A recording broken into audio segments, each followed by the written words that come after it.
It's the voice in the head that creates a large part of your unhappiness. And that's quite a realization. And that applies to small situations, it applies to bigger situations too. And some people live with a very critical and very negative voice in their head for years.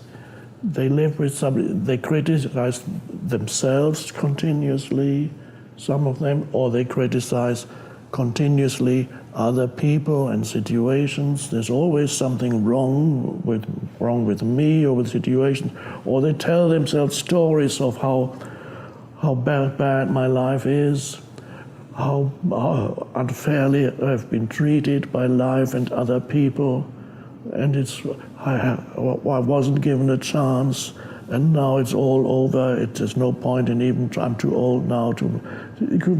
People carry very unhappy stories around in their head, and they call that my life.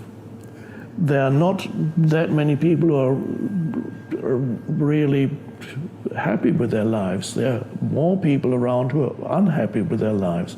My life didn't go the way it was meant to go. It didn't go the way I was expecting it to go. Many things went wrong, and so people carry unhappy stories, and they derive their sense of identity from the unhappy story. Not realizing that it's an unhappy story, they call it me and my life. So that is and nobody has pointed out to them this is not.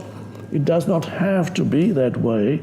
You can become aware of the stories that you're telling yourself, the stories that give you your sense of your unhappy sense of self, and realize these are certain thoughts. I call it thoughts that create what we call your life situation.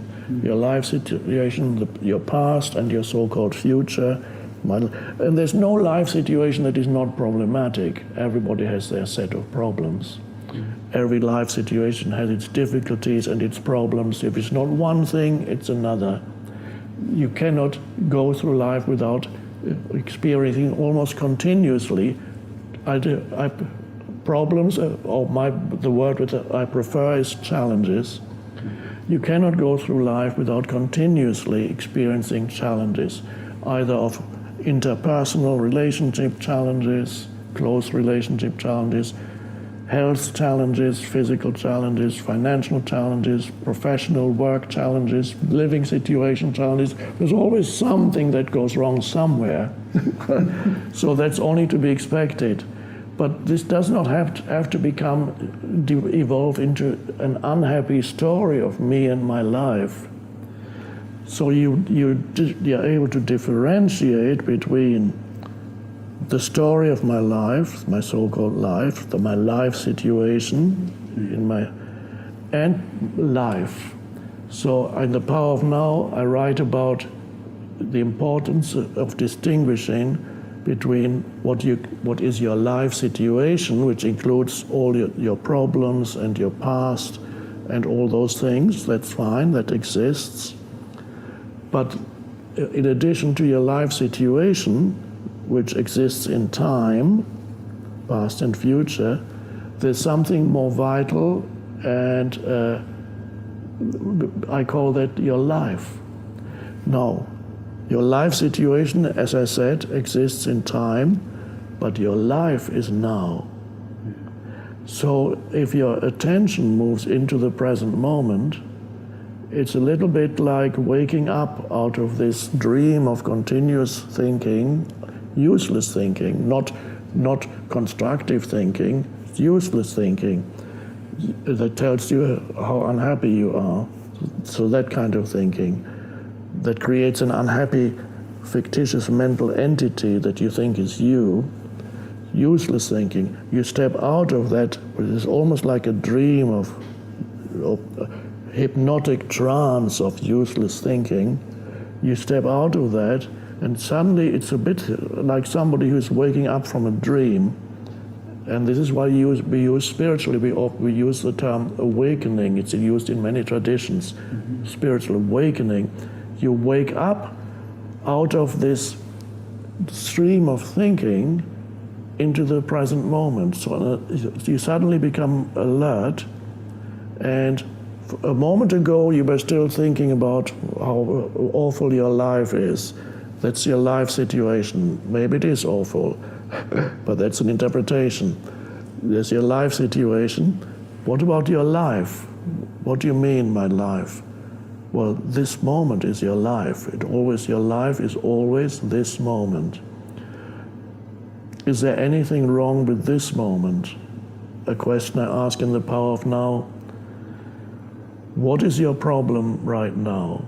If you're really present, because you come into the present moment, which is all there ever is. And in this present moment, what is your problem? And then you have to really wake up into the present moment and see, well, right now I'm breathing, I'm sitting here and I'm looking around and I'm seeing a bit of sky and I'm seeing a potted plant and I'm seeing the flowers. It's all quite lovely and it's relatively quiet here. The temperature is fine. And I may even feel that there's an aliveness in my body. I breathe and I feel alive. Every cell is alive. I call it the inner body awareness. You become aware that you're alive in your body.